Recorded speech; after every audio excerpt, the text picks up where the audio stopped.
ဒီလက်စော့ကဗျာလက်တိုင်းမကိုက်လို့နှစ်ခါပြန်လို့ရတယ်လက်စော့ဒီမှာပဲကြည်ဗျာပစ္စည်းကမစုံလင်းတော့ဒီအတိုင်းပဲပေကုံပေါ်မှာတက်သားကိုထွင်းလိုက်တယ်ပြီးမှဘောလုံးထောင်းနဲ့စို့နဲ့ချော့သွားအောင်လိုက်ညှိလိုက်တယ်လက်စော့တိုင်းက21အခုံးလေးလုံးမှာဆိုတော့အပေါ်အုံကိုလက်တိုင်း26လောက်မှာထားလိုက်တယ်ခုံးလိုက်ရင်ခွင်းနိုင်ကကျင်းသွားမှာဆိုတော့ကိုလိုချင်းနဲ့22လောက်မှာသွားကြမယ်တသမန်ကြီးတဲ့လည်းမတွေးနေအောင်နော်ကိုလိုချင်းနဲ့ပုံစံနဲ့ကြီးထားပေါ့ဗျာများများခုံကျင်လားရောင်ရောင်လေးပဲခုံကျင်လားဒါနဲ့လည်းစိုင်းသေးတယ်ဗီဒီယိုထဲမှာမြင်တဲ့အတိုင်းပဲဘောလုံးထောင်းနဲ့စို့နဲ့ပဲပေါ့နေတာဒီလေးထားလောက်ဆိုစင်ပြေးလောက်ပြီးထင်တယ်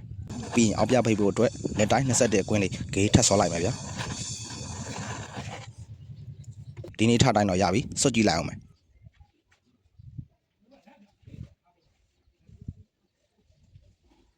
အစင်းတော့ပြေးတာပဲဒါဆိုဂေးစဆော်မယ်ဗျာခင်ဗျားတို့ဂေးဘယ်လိုဆော်လဲတော့မသိဘူးကျွန်တော်ကတော့မြင်တဲ့အတိုင်းပဲဗီဒီယိုရှင်းမှာဆိုလို့တစ်ချက်လောက်ပဲဆော်ပြတော့မယ်နောက်ထပ်ဆော်တာတွေတော့ကြည့်မနေပါနဲ့တော့ဗျာမြန်မာဇာတ်ကရဲရလို့15မိနစ်ခန့်ကြာတော့ပေါ့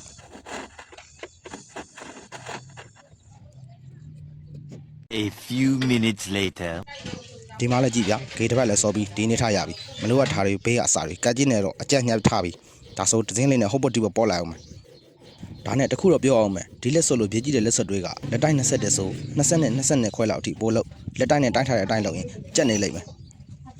ကဲရပြီထင်တယ်ချစ်တန်ဆွဲကောဘက်ဘာညာစားရောင်တင်လိုက်တော့မယ်ဒါတော့မပြတော့ဘူးနော်